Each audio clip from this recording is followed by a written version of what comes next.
বিভিন্ন গণমাধ্যম ধানমন্ডির ৩২ নম্বরকে নিয়ে নানা কায়দায় তারা রিপোর্ট করছে। আরেকটি রিপোর্ট সামনে এসছে, ধানমন্ডি ৩২ নম্বর বই, রড, লোহা যে যা পাচ্ছেন নিয়ে যাচ্ছেন। অনেকটা ফ্রি স্টাইল, মিনি অভ্যুত্থান। সাধারণত এরকম ঘটনা ঘটে যখন নাকি একটা বিপ্লব ঘটে যায়, যখন সরকার ঠিক ক্ষমতায় আসে না। ঠিক ওই সময়টায় যে পরিস্থিতি এখন মনে হচ্ছে অনেকটা সেরকমই তৈরি হয়েছে সারা বাংলাদেশে। তেমনই এখানে সরকার, প্রশাসন, পুলিশ কারো কোনো বক্তব্য নেই, কারো কোনো নিয়ন্ত্রণ নেই, বা কেউ চেষ্টাও করছে না এই পরিস্থিতি নিয়ন্ত্রণ করার জন্য, যার কারণে মানুষ স্বতঃস্ফূর্তভাবে ঘটনা ঘটাচ্ছে। এখানে কোনো বাধা বিঘ্নহীনভাবে চলছে। তো প্রথম আলোর অন্তত রিপোর্ট এটা দেখে তেমনটাই মনে হয়েছে। রাজধানীর ধানমন্ডির ৩২ নম্বরে শেখ মুজিবুর রহমানের বাড়ির পেছনে উত্তর দিকে ৬ তলা ভবনটি ভাঙা হচ্ছে।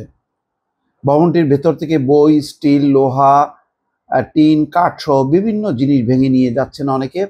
আর বৃহস্পতিবার সকাল 10টার দিকে এমন চিত্র দেখা গেছে। এই সময় ধানমন্ডি ৩২ নম্বর বঙ্গবন্ধু স্মৃতি জাদুঘর ভাঙা হচ্ছিল। বেলা 12টা পর্যন্ত এই বাড়িটার অনেক অংশই গুঁড়িয়ে দেওয়া হয়েছে। এই ভারী ভারী যন্ত্রপাতি কারা সরবরাহ করলো, কারা আনলো, এগুলি কোনো কিছুই বোঝা যাচ্ছে না। ঠিক কোনো ডিপার্টমেন্টের কোনো দায়িত্ব আছে তেমনটাও কিন্তু পরিষ্কার না। সরেজমিনে দেখা গেছে পেছনের ওই ৬ তলা ভবনে শত শত মানুষ ঢুকছেন, কেউ কেউ ভেতর থেকে জিনিসপত্র নিয়ে বেরিয়ে আসছেন। আর ভবনটির ভেতর থেকে হাতুড়ির আঘাতে নানা কিছু ভাঙার শব্দ শোনা যাচ্ছে। ওই ভবন থেকে যেসব জিনিস নিয়ে যাওয়া হচ্ছে এর বেশিরভাগই শেখ মুজিব ও তার পরিবারের সদস্যদের নিয়ে লেখা কিংবা পরিবারের সদস্যদের লেখা বই রয়েছে। কেউ এসব বইয়ের কার্টুন নিয়ে বের হচ্ছিলেন, কারো কারো হাতে ছিল কয়েকটা করে বই। কয়েকটা বই নিয়ে যাচ্ছেন একজনকে দেখা যাচ্ছে স্টিল ছবিতে। এইসব বইয়ের মধ্যে রয়েছে অসমাপ্ত আত্মজীবনী, কারাগারের রোজনামচা, secret documents of intelligence branch on Bangabandhu Sheikh Mujibur Rahman volume 3, জনসমুদ্রে এক মহামানব, জাতির জনক ও শেখ রাসেল ইত্যাদি। ভেতর থেকে ভাঙারি পণ্য হিসেবে বিক্রয় করা যাবে এমন স্টিল, লোহা ও কাঠের নানা কাঠামো ভেঙে যে যার মতো নিয়ে যাচ্ছেন অনেকে।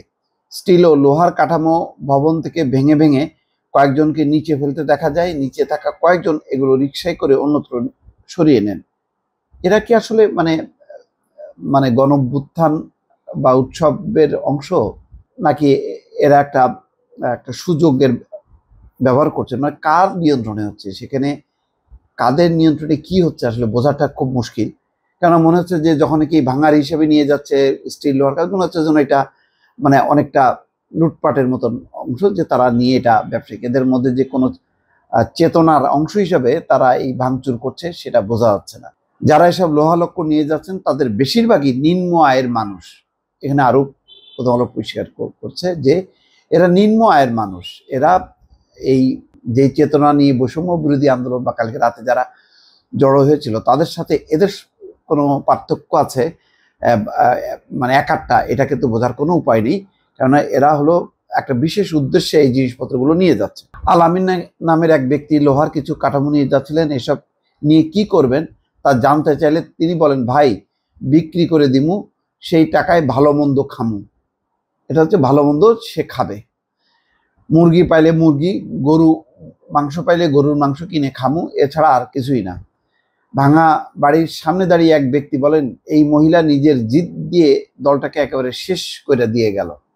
ঠিক শেখ হাসিনার জিদ, অহংকার, দম্ভের পরিণতি, এ ব্যাপারে কোনো সন্দেহ নেই। তা নাহলে বাংলাদেশে এরকম পরিস্থিতির উদ্ভব হয় না। সকালে ধানমন্ডির ৩২ নম্বরের বাড়িটির সামনে মানুষের ভিড় দেখা গেছে। শত শত মানুষ ওই বাড়ির সামনে আসছিলেন, ভিডিও করছিলেন, ছবি তুলছিলেন। সকাল 10টার দিকেও একটা এক্সকাভেটর দিয়ে বাড়িটি ভাঙার কাজ হচ্ছিল। তবে মাঝে ঘন্টাখানেক সময় ভাঙার কাজ সাময়িক বন্ধ ছিল।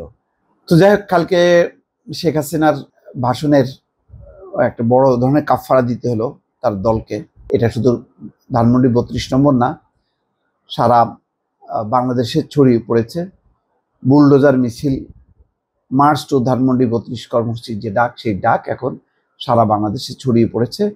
অনেকটা প্রশাসন, সরকার তাদের নাকের ডগায় ঘটনাগুলো ঘটছে। এখন এটার কখন কিভাবে সমাপ্তি হবে বা এটার ব্যাপারে সরকারের ব্যাখ্যা কি, তার অপেক্ষায় থাকা ছাড়া এই মুহূর্তে করার কিছু নেই। দর্শক ভালো থাকবেন, আল্লাহ হাফিজ।